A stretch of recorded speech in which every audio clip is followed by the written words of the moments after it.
¿Qué tal? Buenas tardes. Le damos la bienvenida a esta nueva emisión de Mercados y Empresas. En una semana, como es habitual, ¿no?, en los últimos tiempos, con mucha información económica. Bueno, en el plan local está claro que el debate en el Congreso de la Nación por las modificaciones al impuesto a las ganancias del año 2017 es uno de los temas más relevantes, ¿no es cierto? Un tema que, como usted sabe, se suspendió en cuanto a su tratamiento en la Cámara de Senadores el último miércoles, pero ¿qué pasa para la semana próxima, ¿no? Y ahí, bueno, toda esta cuestión, todo este debate en torno a el costo fiscal, básicamente, que es el eje de la discusión en los últimos días, ¿no? Como hemos venido comentando aquí en Mercados y Empresas, bueno, aquí hay que tener en cuenta que la Argentina este año va a tener un déficit cercano a los 400.000 millones de pesos solamente en el sector público nacional, y que, bueno, por eso, y bueno, bienvenido sea, en las últimas horas, particularmente desde el martes, ayer en la Cámara de Senadores, en la Comisión de Presupuesto, bueno, se dio lugar a un debate un poco más extenso, en el sentido de ver cuáles pueden ser los costos fiscales, ¿no?, de cualquier modificación que finalmente se apruebe para este impuesto a las ganancias tan polémico en los últimos años, ¿no? Bueno, este tema, le decía, pasa para la semana que viene. Ya habrá que ver, bueno, cómo queda el tema de renta financiera, impuesto al juego, retenciones a la minería. Está muy claro que más allá del costo fiscal aparecen cuestiones vinculadas con los incentivos, ¿no? Incentivos a ahorrar, incentivos a invertir, y bueno, por eso este tema realmente tiene una trascendencia económica sumamente destacada. También se conocieron datos de inflación, esto lo vamos a comentar en unos minutos nada más, y en el plano internacional, y a esto vamos en la apertura, bueno, apareció esta información como relevante. Se la mostramos ya en pantalla. Bueno, el salto nuevamente de la tasa de interés en los Estados Unidos. Ahí usted ve los números de lo que ha sido la última etapa, ¿no? Le marcamos el mínimo del año, el 1,37% anual, allá por el 6 de julio. El 8 de noviembre, cuando ganaba Donald Trump en los Estados Unidos, llegaba a 1,86. Y esta semana en particular, y con el dato, que esto lo vamos a comentar también más adelante, de que la Reserva Federal ha decidido subir esta semana la tasa de interés de los fondos federales, esto es la tasa de interés de muy corto plazo en los Estados Unidos. La tasa de 10 años pegó otro salto y llegó, por lo menos en horas en que estamos grabando este programa, en el mediodía del viernes, al 2,60% anual. ¿Por qué es importante este dato? Bueno, porque significa nuevamente un salto más del costo de endeudarse en los mercados internacionales. Bueno, una herramienta que ha utilizado mucho el gobierno nacional en este último año, el primer año de la gestión del gobierno de Macri, para de alguna manera financiar ese déficit fiscal del que veníamos hablando. Esto abre, le diría yo que reiteramos este comentario una vez más, abre, bueno, una alerta, ¿no?, para Argentina y para otros países que se financian en los mercados internacionales, porque supone que hay una deuda más cara, y además también supone, que esto lo hemos venido comentando también, un dólar cada vez más fuerte. Tenga en cuenta que esta semana el dólar volvió a marcar un máximo desde el año 2003, dentro de lo que parece ser un cambio de ciclo, un cambio de paradigma realmente importante en los mercados internacionales, que obviamente va a afectar a la Argentina. Lo vamos a extender a este comentario más adelante en el programa, cuando entremos de lleno en el terreno financiero, pero claramente es un dato muy importante de la realidad financiera internacional que valía la pena destacar en la apertura del programa, especialmente porque usted tenga en cuenta que la suba de la tasa de interés en los mercados internacionales también golpea a los bonos de todos los países, incluso a los bonos de la Argentina, con lo cual especialmente los bonos más largos han estado muy débiles en las últimas semanas aquí en la Argentina.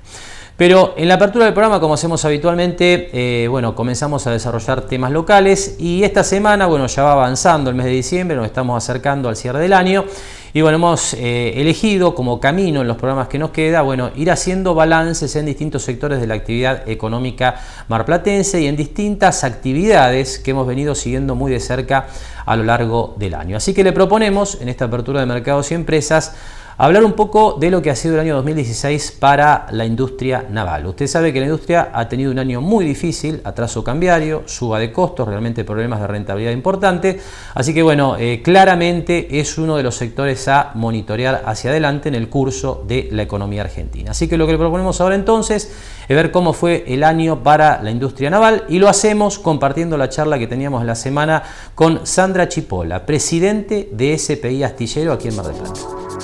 Como te decía, fuera de cámara hay dos contextos. Uno, el que le pasó particularmente a SPI. Este año ha sido un año bueno, digamos, no es algo que seguiremos un balance negativo. Todo lo contrario, ha sido un año positivo, hemos podido terminar el remolcador, que vos participaste en la entrega, luego hemos podido terminar la zafra de las 7 barcazas para el transporte de hidrocarburo en Campana, la zafra de reparaciones ha sido muy buena.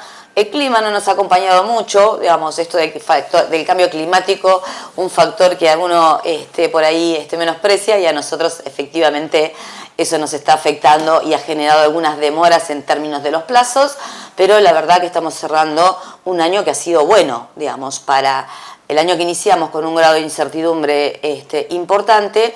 El astillero ha logrado, con mucho esfuerzo, con mucho trabajo, con muchos consensos, porque también hay que entender que del otro lado nosotros tenemos clientes, más allá que tienen las necesidades que la norma les exige en cuanto a las reparaciones, también tiene que haber una voluntad de querer y poder hacer las reparaciones y el mantenimiento. Se ha logrado, hemos logrado mantener un equilibrio en la economía para tener una empresa, cerrar una empresa sana a fin de año. Hemos trabajado mucho con la gente digamos, ha ido cambiando con la capacitación, cambiando su lógica. Hemos logrado alcanzar estándares de calidad que realmente estamos muy orgullosos. Es decir, hubo todo un proceso en el 2016 que el resultado al final del año, digamos, es que se ha convertido en exitoso. Pero por otro lado también tenemos las incertidumbres se sostienen, ¿no? Digamos, las políticas industriales todavía no las vemos con cierta claridad.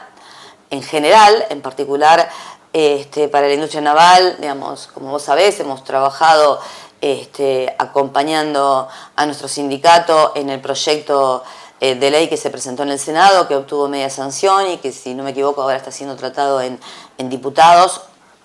No sé si se tratará este año o lo dejarán para el año que viene, que obviamente es una herramienta importante para la industria y para la marina mercante, pero no es lo suficiente. Entonces uno trata de buscar el lado positivo digamos, ante la nada, digamos, cualquier herramienta nos va a posicionar a la industria naval en una mejor situación para defender nuestros derechos y los derechos que persigue el sindicato de sus trabajadores, ¿no? Entonces, pero las políticas en general, digamos, industriales, por lo menos para mí, son un tanto confusas, ¿bien? Digamos, no visualizo con claridad cuáles son las políticas y realmente el crecimiento industrial, o si va a ser un país industrial.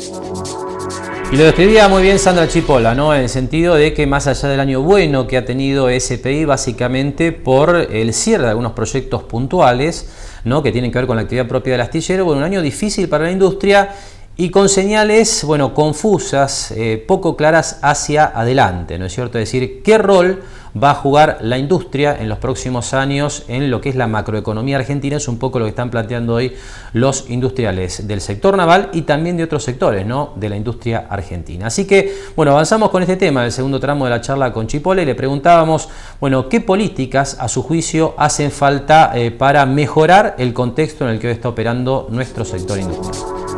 En realidad, primero, digamos, que la visualicen y entiendan que es una industria que aporta en mano de obra intensiva. Digamos, la Argentina tiene un problema de desocupación, la Argentina tiene un problema de calidad de trabajo, tiene un problema de falta de recurso técnico, y la industria naval es algo que puede ofrecer trabajo desde un ingeniero hasta un peón, y en el medio tenés todas las aristas, tenés desde banistas, carpinteros, torneros, soldadores.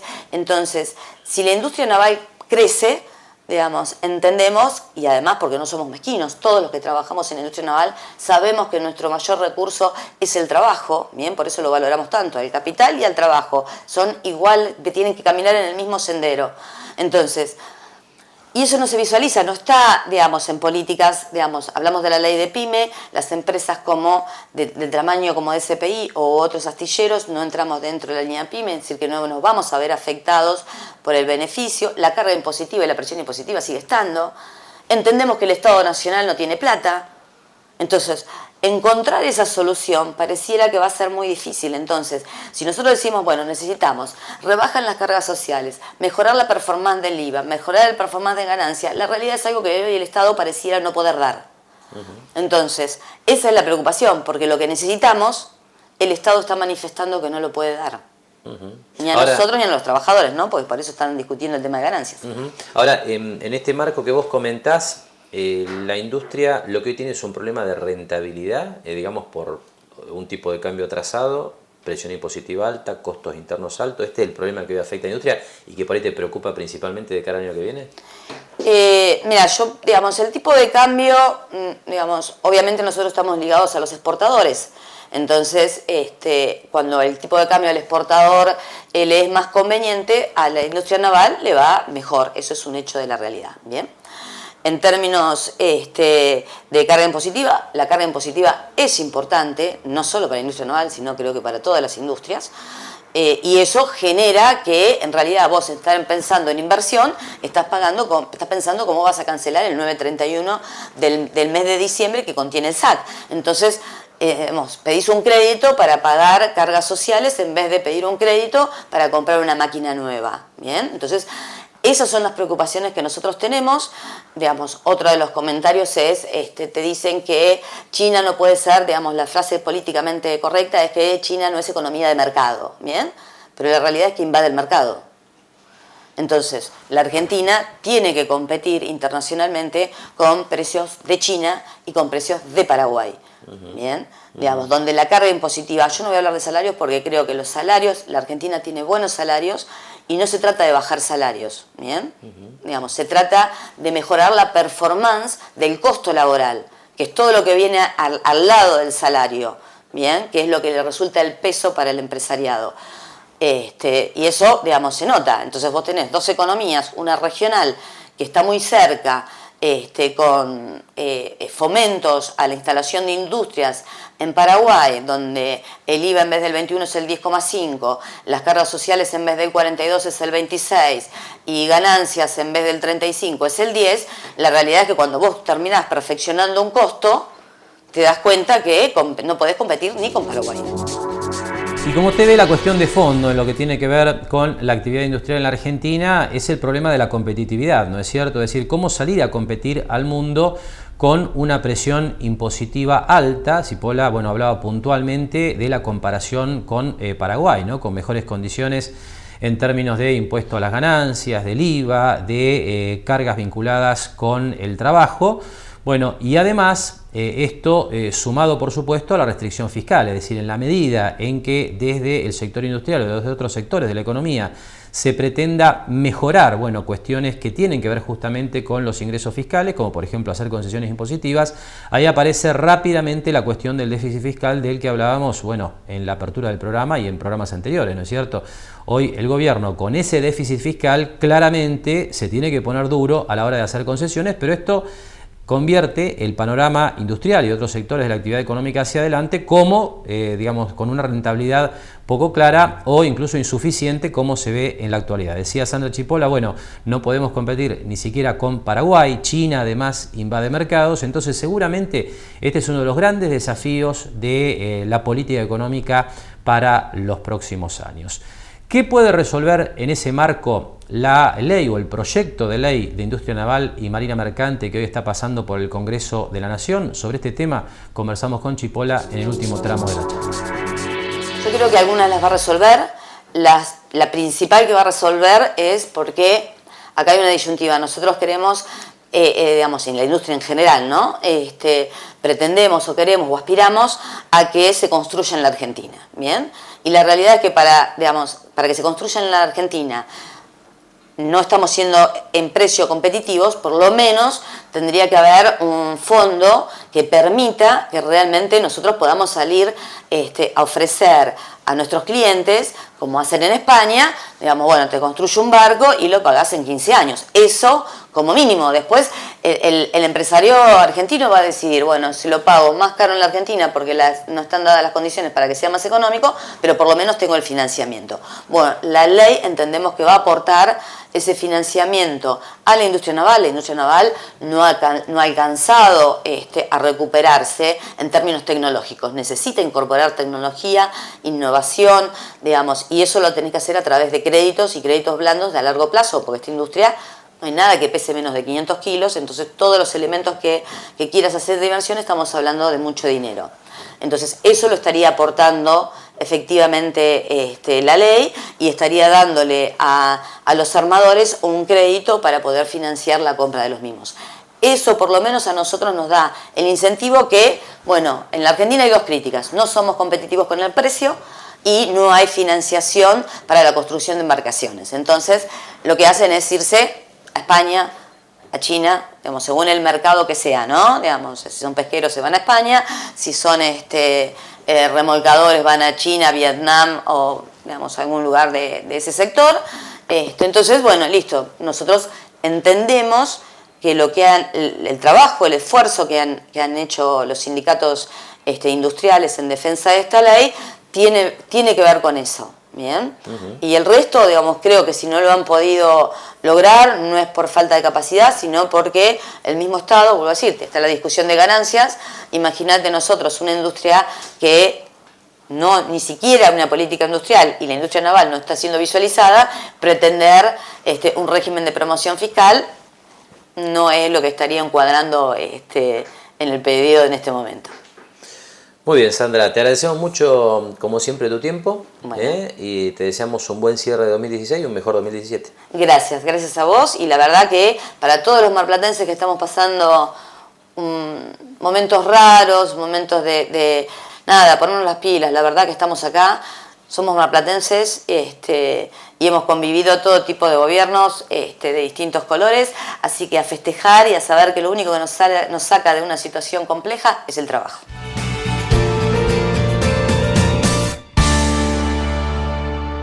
Un banco solidario es un banco que siempre te va a dar una mano. Por eso tenemos un montón de beneficios pensados para vos.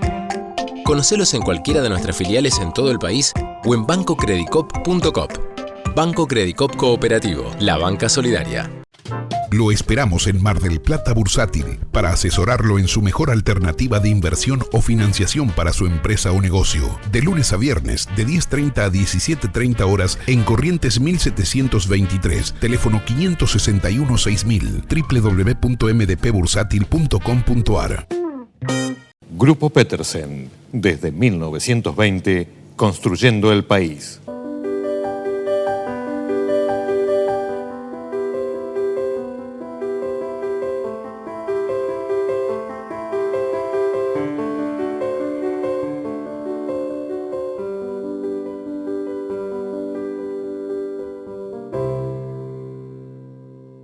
Ramírez Fuente, Propiedades, Almirante Brown 2366. SPI Astilleros, a la vanguardia de una nueva industria naval. Bien, y abrimos este nuevo bloque de mercados y empresas hablando de otros datos destacados, ¿no?, de la semana en materia económica aquí en la Argentina. Bueno, los datos oficiales de inflación. Se habían conocido los datos del Congreso unos días atrás, cerca del 2%. La realidad es que el dato oficial que elabora el INDEC dio por debajo de esa referencia. Bueno, usted ya la está viendo en pantalla. Con lo cual, el nivel general del índice de precio al consumidor para el mes de noviembre quedó en el 1,6% en comparación con octubre. Y la inflación núcleo levemente por encima en 1,7%. En los dos casos, mejorando claramente el número de octubre. En el caso del nivel general, recuerdo que octubre había estado muy influido por el tema de las tarifas de gas y había dado por encima del 2%. En el caso de la inflación núcleo, que es la que se sigue más de cerca, pues es un poco la que sigue la real tendencia inflacionaria de la economía, había justamente registrado en octubre un 1,8%, ahora cayó a 1,7%. Ahí lo que le recuerdo es que la inflación núcleo, bueno, no tiene en cuenta los productos con alto componente impositivo o regulados y tampoco aquellos que tienen un fuerte componente estacional. ¿Es baja? ¿Es alta esta lectura de inflación? Bueno, este es el debate en las últimas horas desde el punto de vista de los analistas y de los economistas, ¿no?, aquí en la Argentina. Bueno, da la sensación de que claramente esto es una mejora en relación a los números que traíamos por lo menos en el primer semestre del año, ¿no? Parece que las pautas inflacionarias que se ha planteado el Banco Central hacia adelante van mejorando progresivamente. Está claro que es una inflación alta todavía en los estándares internacionales, pero la desaceleración de la suba de precios claramente está operando actualmente en la economía argentina. Y compartimos dos datos más, ¿no?, que también tienen que ver con la tendencia inflacionaria en la economía, que se conocieron, bueno, estos datos simultáneamente con el índice de precios al consumidor, y que, bueno, esto curiosamente no se le presta tanta atención, pero también lecturas positivas, ¿no? Usted lo ve en pantalla. Precios mayoristas en noviembre dio 1,1%, muy por debajo del nivel general, y el costo de la construcción 1,4%. Datos realmente alentadores, a mi juicio por lo menos, de lo que está pasando con la presión inflacionaria en la economía argentina. Cambiamos de tema ahora. Le decíamos en la apertura del programa que en lo que nos queda del año vamos a ir haciendo progresivamente balance de distintos sectores de actividad. Bueno, y en este bloque nos vamos a dedicar a la actividad aseguradora. ¿Cómo fue el año 2016 para el sector asegurador? Bueno, esto lo charlamos en la semana con el doctor César Ventimiglia, habitual colaborador de nuestro programa en el tema de la actividad aseguradora, quien nos destacaba en principio que ha sido un año con dos datos preocupantes, ¿no? Básicamente por la caída, por la insolvencia de dos empresas del sector. En primer lugar, creo que es importante tener en cuenta lo que ha pasado por la parte del mercado asegurador de riesgo de trabajo, con la insolvencia de una de las aseguradoras de riesgo del trabajo, Interacción, producto esto de la excesiva cantidad de juicios que tiene el sistema. En este caso había un ocultamiento importante de información, no se habían informado a la superintendencia más de 5.000 juicios que estaban en trámite. Esto fue detectado y la empresa fue sacada del mercado y todas las pólizas que tenía fueron distribuidas entre el resto de las CRT. Con relación a la solvencia de las aseguradoras de seguros generales, tenemos que decir que hace unos días ya la superintendencia le prohibió la emisión de pólizas a Aseguradora Federal, una empresa que, siendo el poco volumen de producción, de facturación, estaba en el 5º lugar en el ranking de cantidad de juicios en su contra que tenía. Claramente una empresa que se estaba insolventando. Entonces en estas situaciones es muy grave porque lo que va a ocurrir con los que tienen seguro en esa aseguradora y tienen juicios pendientes es que los resultados de esos juicios los van a tener que afrontar ellos con su propio patrimonio. Eso es muy grave. Cuando uno contrata una póliza, tiene que tener presente que la solvencia de la empresa que lo asegura tiene que durar muchos años, tiene que ser muy previsible la conducta. Porque hoy se produce un accidente y el juicio a lo mejor termina a los 5, 6 o 7 años.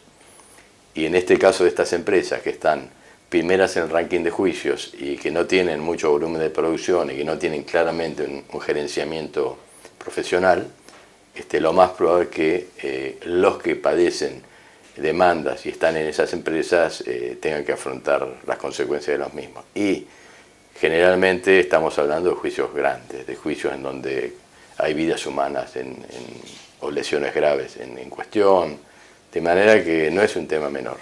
A veces la gente subestima la importancia de esto, pero es lo fundamental, porque en definitiva, cuando uno paga una prima de seguro, hace un aporte a un fondo común que tiene que estar vivo en el momento que lo necesite. Esa es la base. El mutualismo es la base del sistema de seguros. Y no pagar baratos, más o menos, porque uno de los secretos de la buena vida de las empresas de seguros es la inteligencia para suscribir riesgos. Es decir, las compañías suscriben riesgos, eligen los riesgos y descartan los riesgos malos.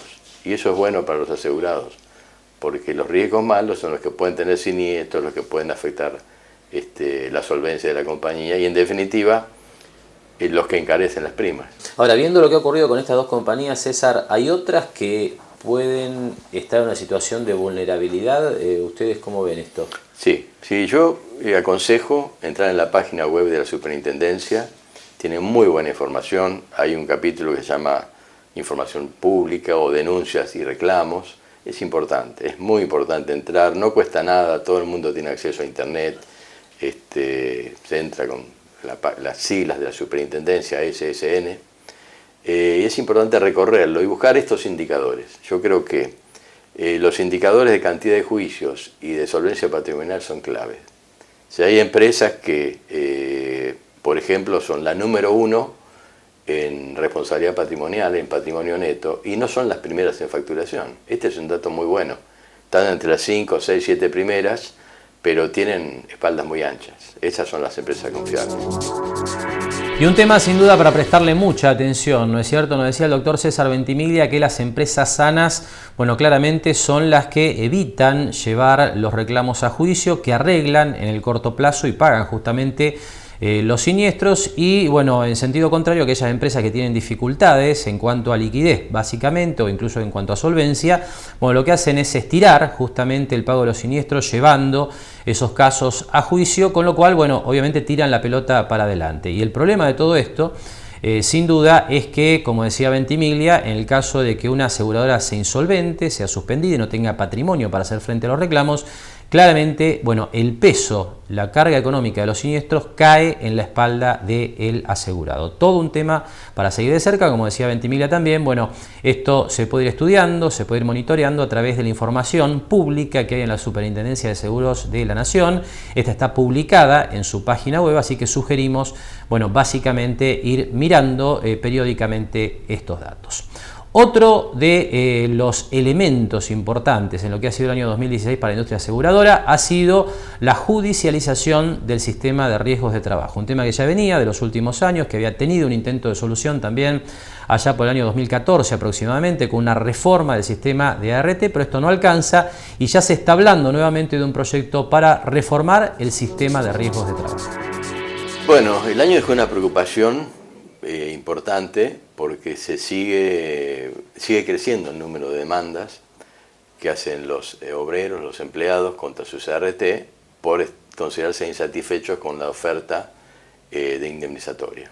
Y esto está bien que así sea, digo, porque claramente la justicia está para dirimir conflictos. Si hay un conflicto, si no hay un acuerdo y una persona sufre un accidente de trabajo y no está de acuerdo con lo que le ofrecen, está bien que lo reclame judicialmente.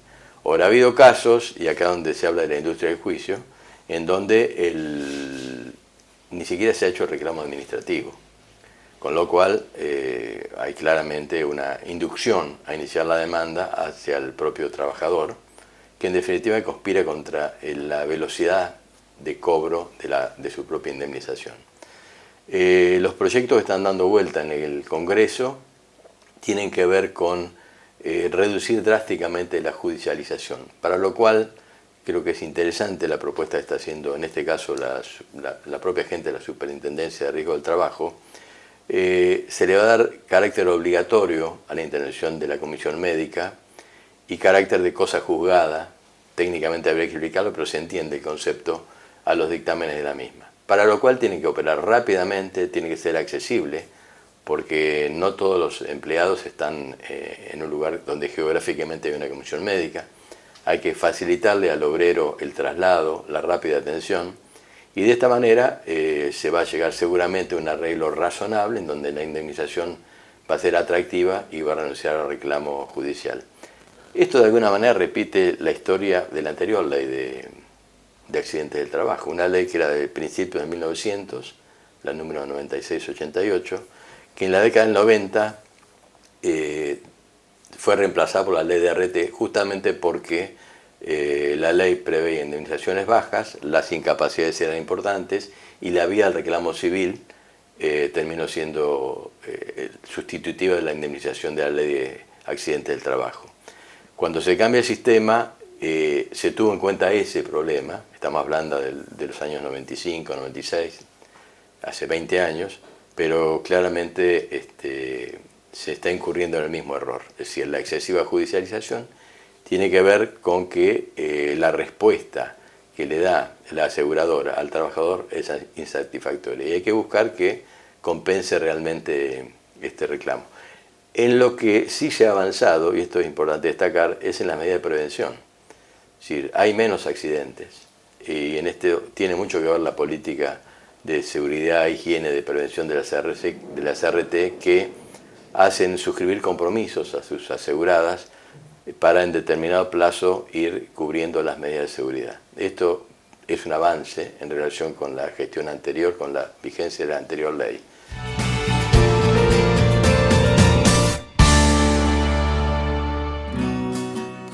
En EDEA, queremos que tengas más tiempo libre para disfrutar.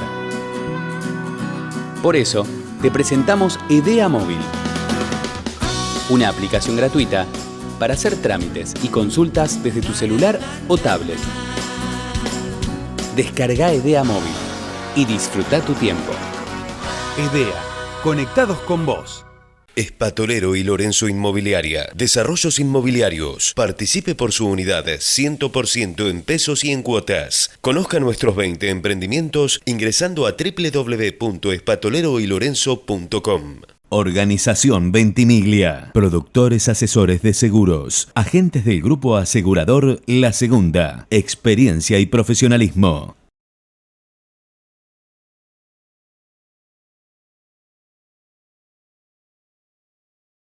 SPI Astilleros, a la vanguardia de una nueva industria naval. Manuel José Lorenzo e Hijos, Administración de Consorcios, Santa Fe 2522.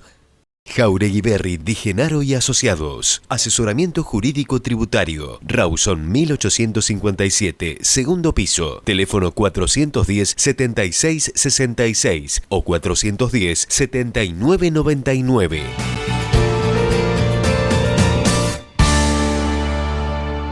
Bien, y seguimos hablando de balance de este año 2016 que se nos está yendo. Ya pasamos por la actividad de la industria naval, también por el sector asegurador.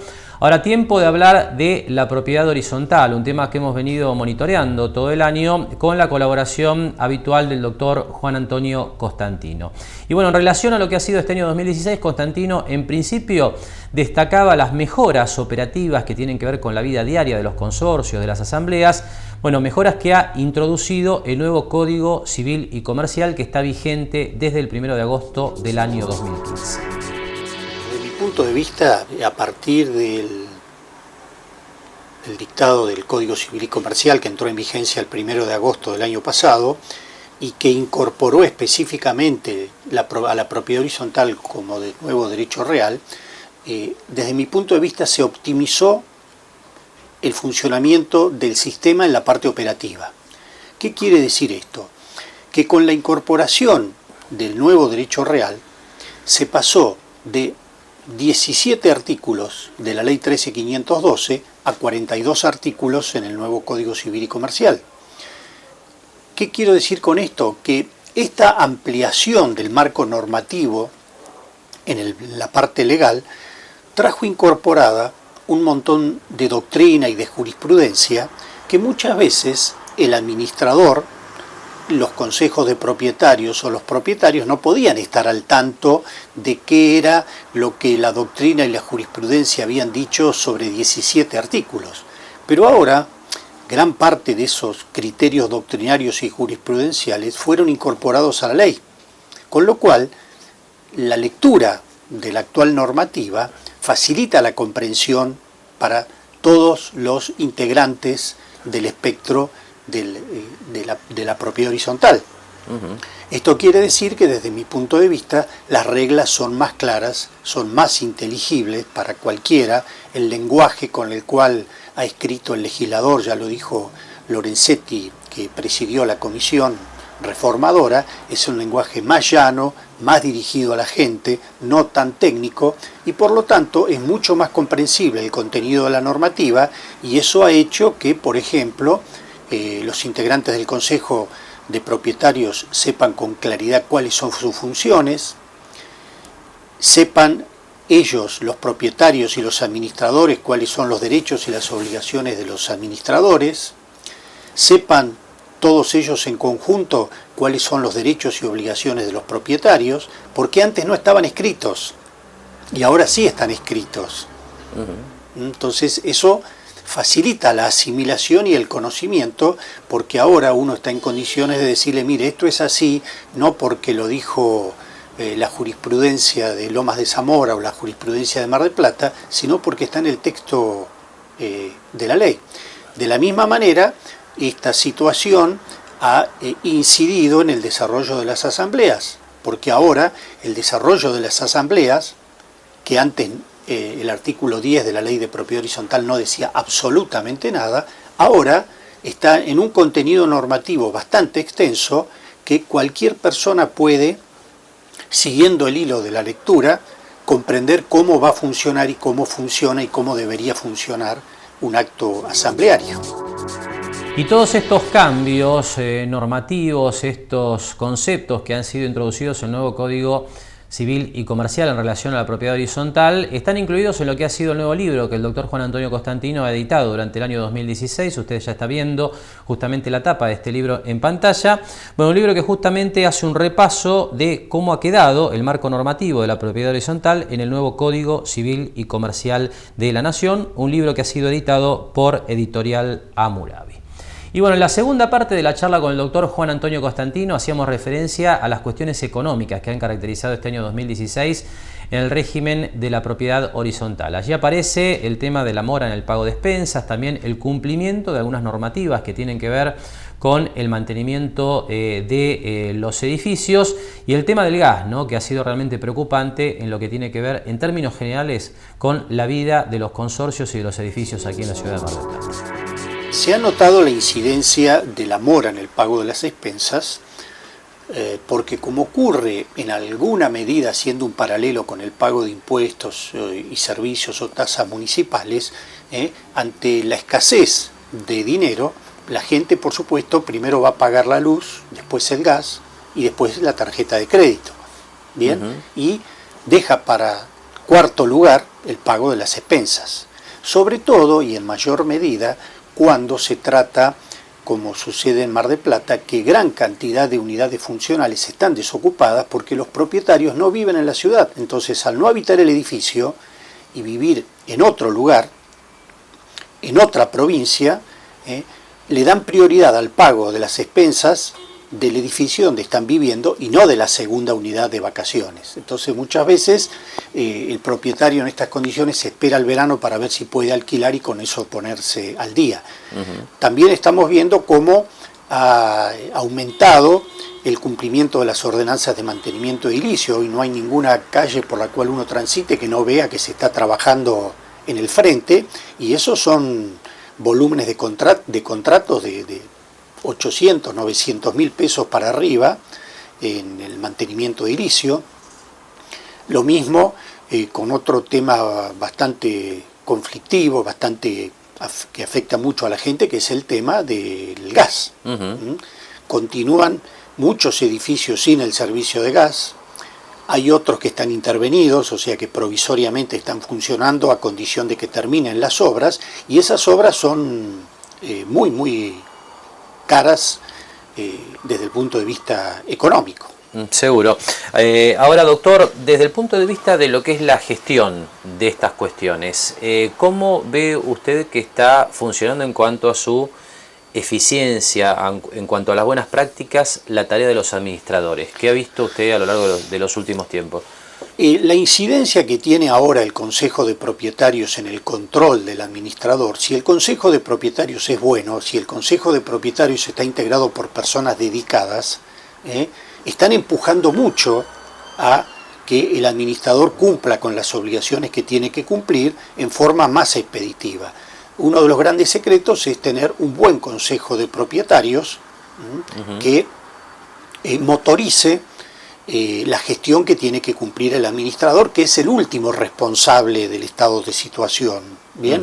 Pero la legalización del Consejo de Propietarios como órgano del consorcio, desde mi punto de vista, la gente ha tomado más conciencia y ha motorizado en mayor medida la gestión de los integrantes del Consejo dentro de la vida del edificio. Muy bien, doctor, le agradecemos mucho su tiempo, como siempre, le deseamos un buen cierre de año y mejor 2017. Gracias, igualmente para ustedes y todo el staff de la producción.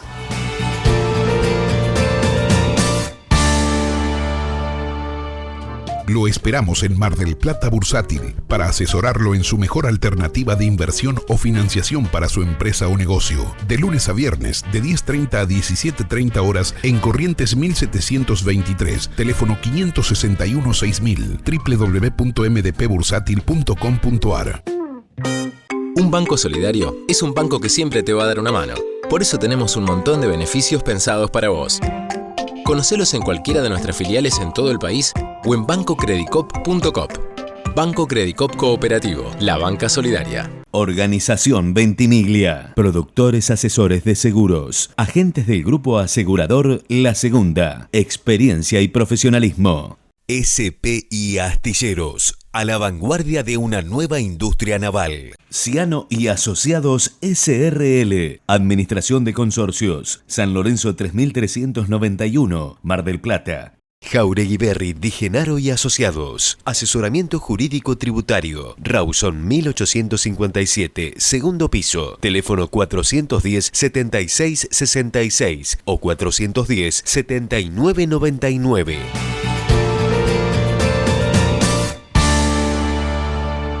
Y en este tramo de mercados y empresas comenzamos ya a hablar de lo que ha sido una semana financiera con mucha información, ¿no? Destacamos en la apertura del programa que el dato clave ha sido, bueno, el anuncio de la Reserva Federal de los Estados Unidos de un incremento de los fondos federales, la tasa de interés de corto plazo en el sistema financiero estadounidense. La primera suba desde diciembre del año pasado, la segunda desde la crisis financiera del año 2008. Sobre este tema compartimos a continuación un video de la agencia de noticias internacional Euronews. La Reserva Federal estadounidense sube sus tipos de interés en un cuarto de punto, situándose entre 0,50 y 0,75%. Se trata de la segunda subida en una década y la primera desde la elección de Donald Trump. Su presidenta, Janet Yellen, ya ha anunciado que se producirán aumentos graduales. Esperamos que la evolución de la economía garantice solo aumentos graduales de los tipos de interés de la Reserva Federal a lo largo del tiempo para alcanzar y mantener nuestros objetivos. Nuestras proyecciones elevan los tipos de interés al 1,4% para finales del año que viene, al 2,1% para finales de 2018 y al 2,9% para finales de 2019. Una decisión motivada por el buen comportamiento de la economía, con una tasa de desempleo en su nivel más bajo en 9 años y una inflación cercana al 2%, objetivo de la Fed. Todo dependerá, en cualquier caso, de cómo siga la tendencia y de cómo responda el plan de Donald Trump de impulsar el crecimiento con recortes de impuestos e incremento de gastos. Y más allá de que este incremento de la tasa de los fondos federales por parte de la Reserva Federal era ampliamente esperado por los mercados, lo que sí sorprendió en general a los operadores de las bolsas de todo el mundo fue lo que es la proyección para el año 2017 por parte de la Reserva Federal, en el sentido de que elevó de 2 a 3 posibles incrementos de tasa, bueno, justamente la perspectiva sobre el ritmo de subas de las tasas de interés durante el año 2017. Un tema que habrá que seguir de cerca porque, como le decía ya desde la apertura del programa, impactó sobre los bonos del Tesoro estadounidense. Esto hizo subir los rendimientos, particularmente de la tasa a 10 años, que es lo que más se sigue como referencia para los bonos de todo el mundo, y esto es lo que golpeó básicamente a los títulos más largos de países emergentes como la Argentina. El otro dato destacado de la semana llegó desde, le diría yo, la apertura misma de la semana, ¿no? Porque el último fin de semana los países de la OPEP acordaron con 12 países productores de petróleo que no son miembros de la OPEP, bueno, también una reducción de las cuotas de producción diaria con la intención de sostener los precios. Usted seguramente recordará que semanas atrás ya los países de la OPEP habían acordado justamente la reducción de la producción. Ahora se sumaron otros países de fuera de la OPEP, pero que también son importantes productores de petróleo.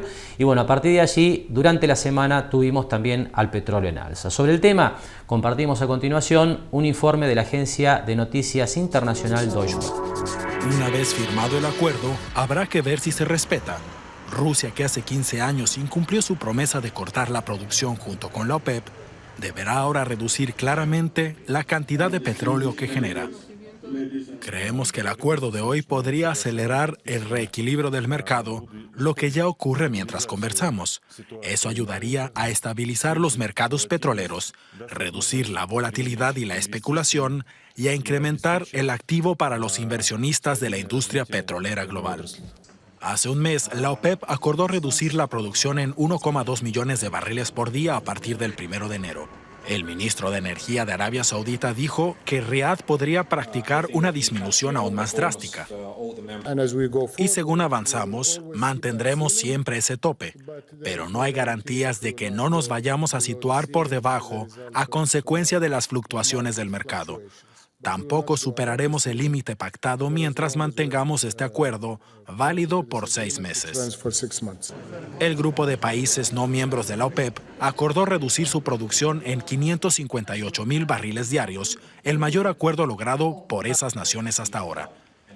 Esto ha hecho que los precios se disparen por encima de los $54 por barril, los más altos en casi año y medio. El acuerdo de la OPEP fue el corolario de meses de negociaciones fallidas que enfrentaron al líder de facto del cartel, Arabia Saudita, contra su rival regional, Irán.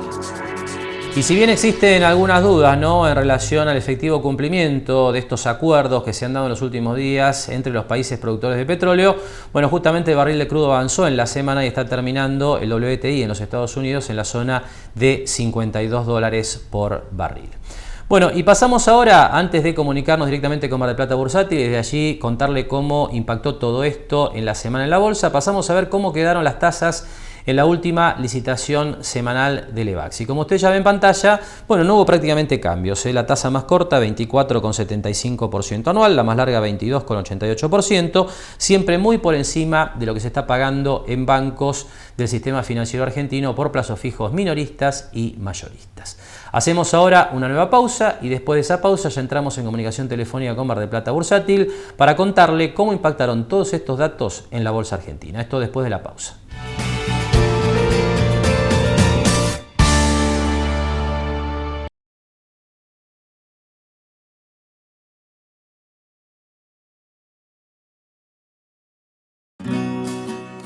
En EDEA, queremos que tengas más tiempo libre para disfrutar. Por eso, te presentamos EDEA Móvil, una aplicación gratuita para hacer trámites y consultas desde tu celular o tablet. Descarga EDEA Móvil y disfruta tu tiempo. EDEA, conectados con vos. Grupo Petersen, desde 1920, construyendo el país.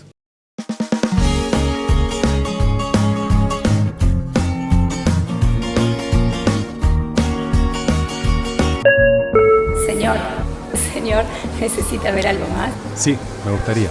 Siéntete como en casa, siéntete como en Pava, siéntete bien, pásalo bien, siéntete como en Pava. Espatolero y Lorenzo Inmobiliaria. Desarrollos inmobiliarios. Participe por su unidad 100% en pesos y en cuotas. Conozca nuestros 20 emprendimientos ingresando a www.espatoleroylorenzo.com. Juan Antonio Constantino, abogado, Almirante Brown 2358, Entrepiso, Oficina 3. SPI Astilleros, a la vanguardia de una nueva industria naval.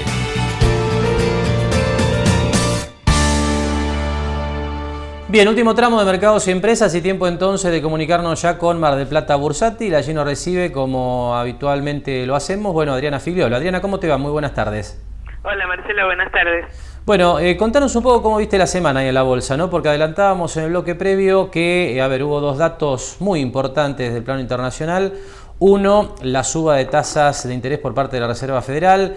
El otro, bueno, este acuerdo entre los países de la OPEP y los no productores para reducir la producción de petróleo y, bueno, tratar de sostener los precios. ¿Cómo pegó todo esto en la bolsa?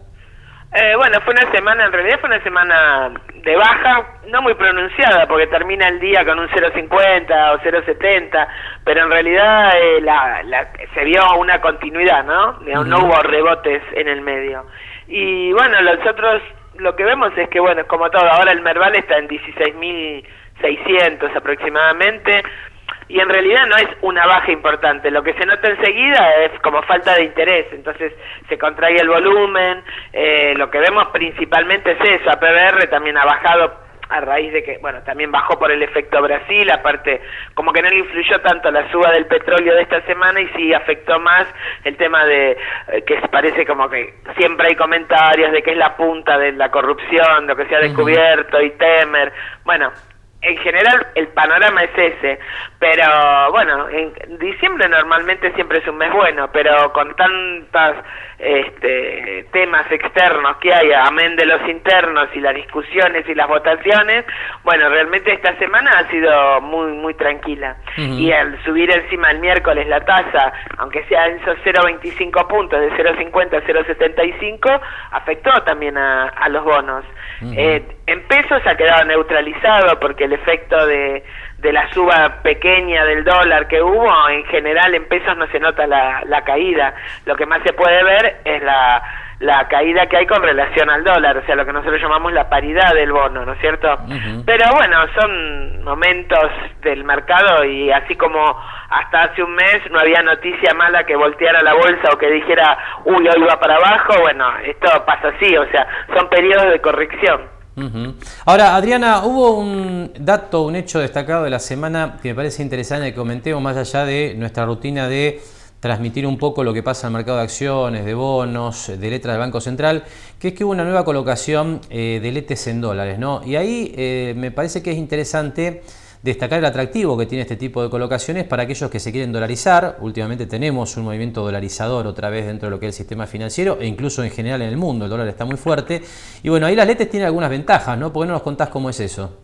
Claro, las letes, la ventaja principal que nosotros le vemos, sobre todo como decís vos, ¿no? Que es un momento que la gente está pensando cómo dolarizarse de acá al año que viene, una opción interesante son las letes. Esta semana hubo una licitación, normalmente son a 105 días, es decir que esta venció los primeros días de abril, y bueno, si bien la tasa es un 3%, que si lo vas a comparar con un plazo fijo de un banco no está mal, pero bueno, vos podés comprar directamente con pesos, no tenés obligación de que solo seas, si bien son colocaciones en dólares, es una forma de que con pesos y convertidos a un dólar, que ahí es donde es la conveniencia que nosotros vemos, porque es el dólar de la circular 3.500, es decir, que la gente esta semana, ese dólar, al cierre del miércoles de la licitación, pagaron un dólar de 15,86, que es el dólar de esta circular, es un dólar mayorista, o sea, no es que es el acceso que tenga la gente ni la forma que uno tiene de comprar normalmente por la cuenta del banco.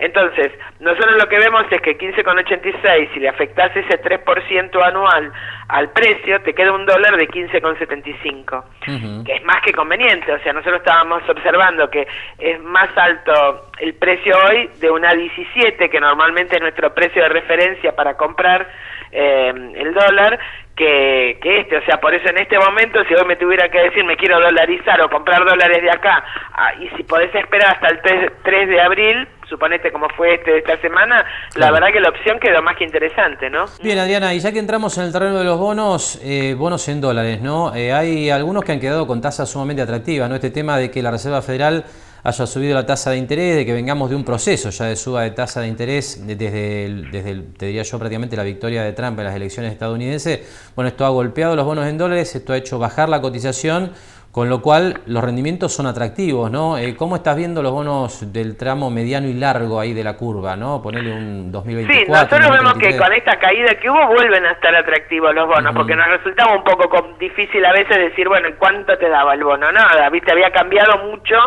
y ya la gente que tenía acceso lo estaba comprando con una paridad muy alta, que nosotros dudábamos un poco si el momento de hacerlo. Pero hoy, por ejemplo, tenés, no nombro los del 2017, porque esos prácticamente de abril es lo que estábamos hablando recién, pero una I-24, ese que paga un 8,75 anual, hoy en día, en base al precio que lo podés conseguir, está dando una TIR del 5,5% anual, que es muy buena para un bono prácticamente de mediano plazo, porque empieza a pagar la amortización en el 2019. Exacto. Siempre nosotros igual decimos que no hay problema en volcarse a un tramo largo si uno busca una renta, porque como los bonos siguen cotizando tanto en pesos como en dólares, la gente a veces te dice, ¿y yo qué voy a hacer de acá al 2024 o de acá al 2030? Pero evidentemente lo que uno tiene que ir atrás es atrás de la renta, porque en definitiva en cualquier momento lo vas a poder cambiar contra dólares y seguís cobrando la renta alta que te dan, ya que el DICA, por ejemplo, que es el que nosotros comentamos, que es el que vence en el 2033, bueno, ese te está pagando una renta de 8 y pico, pero en realidad la TIR que te da anual es del 8.32. Así que bueno, nosotros esa renta realmente, o sea, en cuanto las cosas se calmen o vos decís, bueno, mejore un poco el panorama internacional, y bueno, ese bono me parece que es súper interesante. No sé si puede bajar un poco más, si siguen subiendo la tasa en Estados Unidos durante el 2017, que era un poco la perspectiva que había, ¿no? De que dicen que va a haber 2 subas el año que viene. Pero bueno, hay que ver también allá, o sea, pero bueno, si uno va a renta, una renta de un 8% en dólares, sabemos que es más que conveniente. Y siempre diciendo, bueno, recordando que no, o sea, no está sujeto ni a ganancias ni a bienes personales. Seguro.